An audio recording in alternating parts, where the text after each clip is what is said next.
Well, here I am. I'm at Billings Lake. It's a little bit earlier in the day, but not much. It's still like just about 6 o'clock in the afternoon. And it's actually a nice place for fishing, too. Out here, you can see the lake. There's the path, and people fish right off of this area here. There's a Boy Scout camp on the other side of the lake that they make use of the lake a lot with canoes and stuff. This down here is a river that goes, or a stream, more like a stream. It goes down, outflow from the pond here, and I usually find snakes under the rocks up there. I'm going to check right now.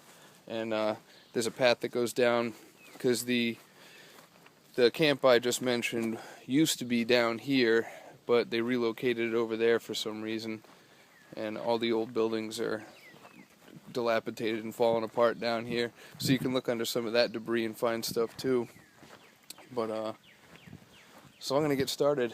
If I find any water lettuce in the pond here, I'll grab that too for my water garden at home if I find it. I probably won't, though. I don't think it's here. As you can see, this is pretty crystal clear looking.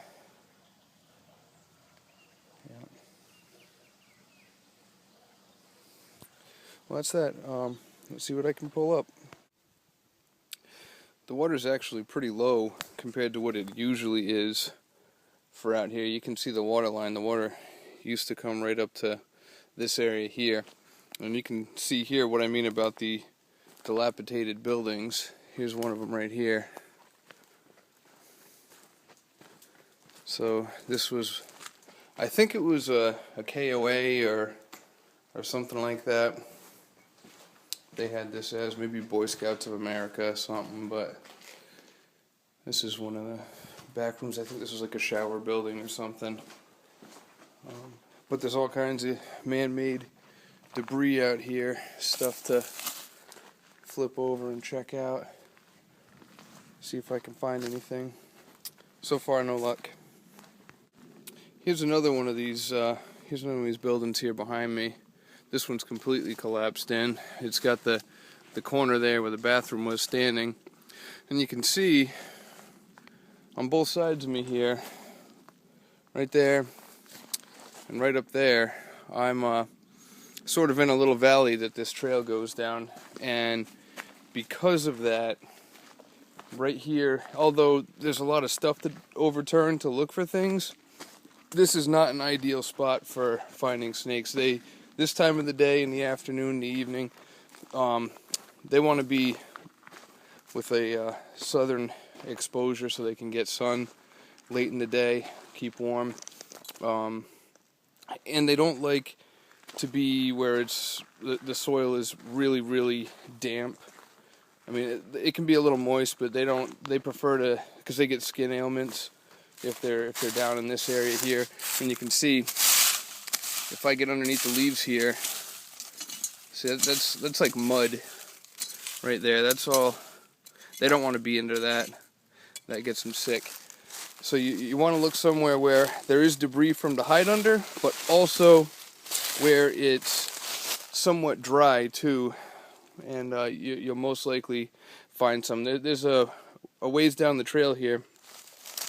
There's a Beaver Pond, and just past that there's some, it looks like a dump site for this old campground that was, there's lots of sheeting metal, different things like that, old like plumbing fixtures and stuff you can turn over. And that's got a little more of a drier area, so that's probably my best bet. I'm going to head out there and see if there's anything under that stuff. Of course, I'm going to be checking along the way, but yeah, here's another one of these buildings. You can see right over here.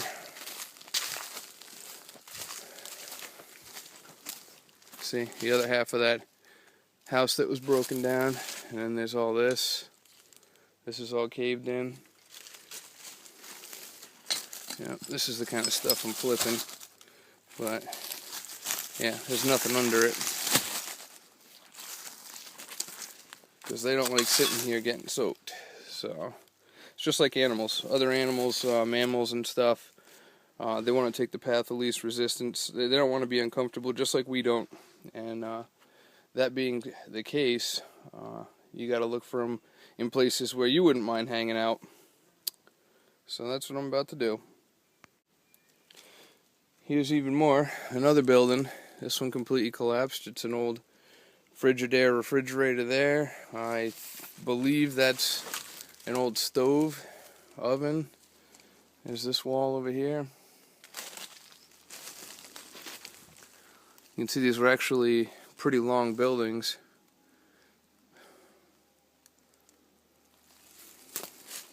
But I've come here, I don't know, maybe 7 or 8 times, and maybe more than that. But either way, I've never had any luck in the buildings here finding anything.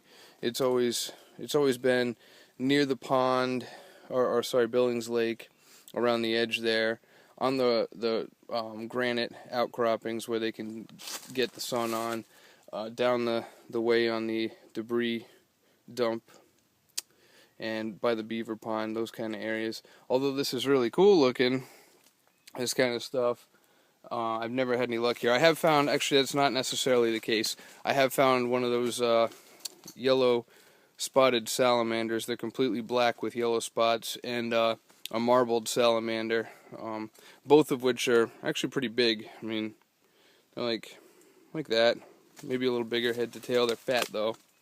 But I have found those in these areas I'm looking in right now by the buildings. Now this building here, this one's up on a hill on the side of one of the valleys, and it's definitely a little drier up here. This would be a better bet for flipping over stuff and seeing what you can find, because there is a good chance that you'd find some snakes out here. So I'm going to give it a look, but got my fingers crossed. I'm out here at the beginning of the Beaver Pond. There's the trail that came from up there. I'm going to continue down that way, and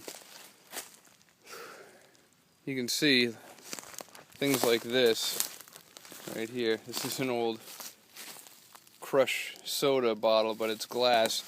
They stopped using this camp, I think back in the 50s. I could be wrong. A local Connecticut guy would probably be able to tell me better exactly when.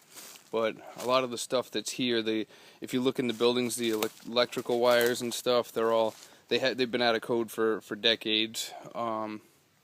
Like things like that tire right there with the white wall, that's obviously something from a long time ago. You can see up here. Now, one thing I hadn't mentioned, this area used to be locally known for having copperhead snakes and timber rattlesnakes, and that's ancient history. It's funny, when I first started coming here maybe 3 or 4 years ago to check it out for the first time, back at that DEP sign that I showed at the beginning where I parked, there was another wooden sign nailed to that sign saying use caution, venomous snakes in the area, and that's been down for about 2 years now. So, and like I said, I've never found anything. If you go, let's see, sun's over there, so west, east. If you go east of where I'm standing right now, in front of me that way, there's a bunch of granite, like rock outcroppings that used to be the dens for those snakes, but I guess they're all either eradicated or just the area's not habitable anymore for them for whatever reason, but they're not out here anymore.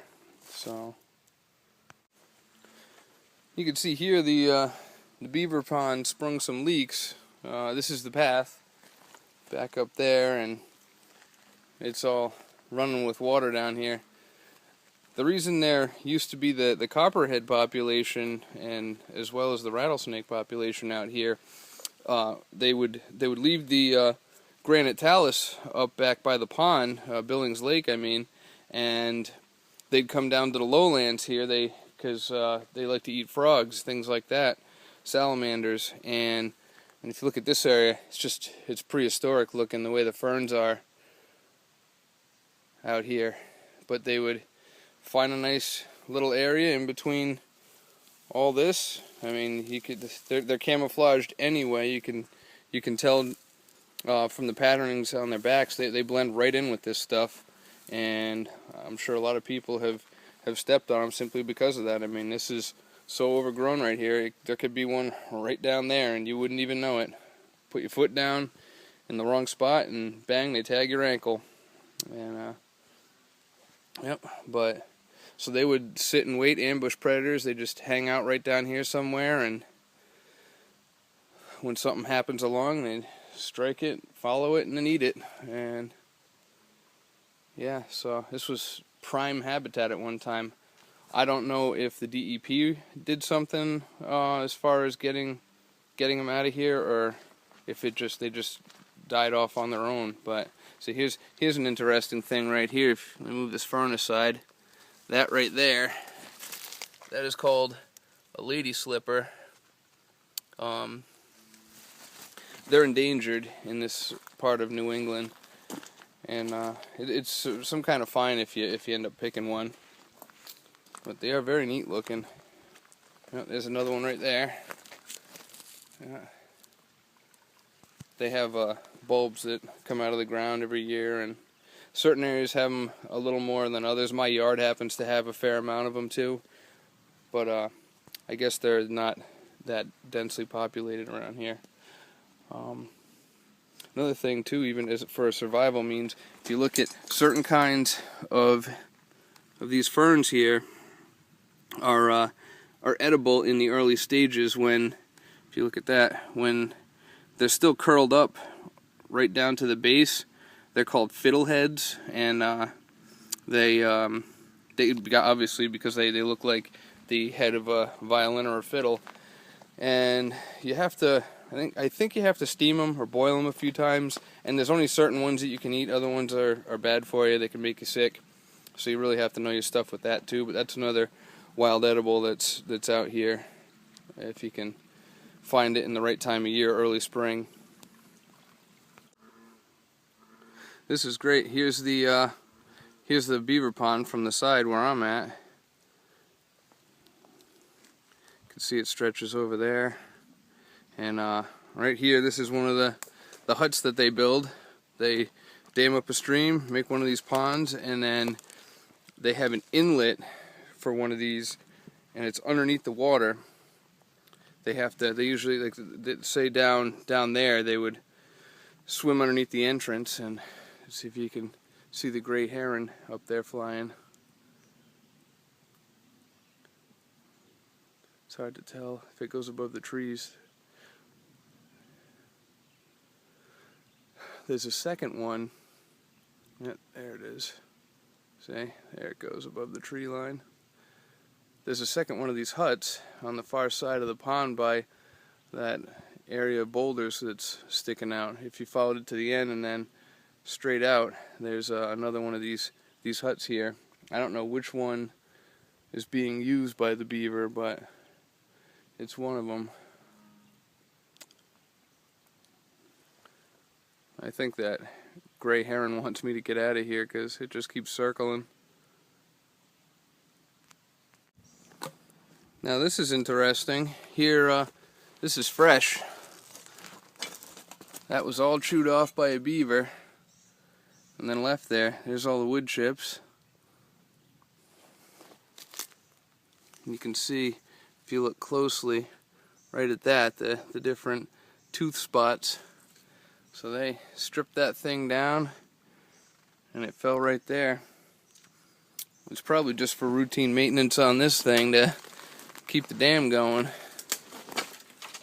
Well, if you can see right down there, I'm not going to try and catch it, but there's a bullfrog right in the center of this camera.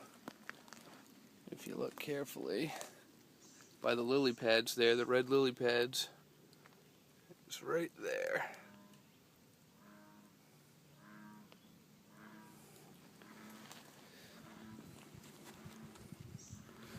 I'm not sure if this used to be an outhouse or what. It's at the, let's see, west. I guess it's at the north end. It's at the north end of the pond behind me, right over there. This is about the end of the campground, except for the dump, which is back in there. You follow the trail here to get to it, but this is the kind of stuff I've been flipping over to look. If I find something, I'll put it on.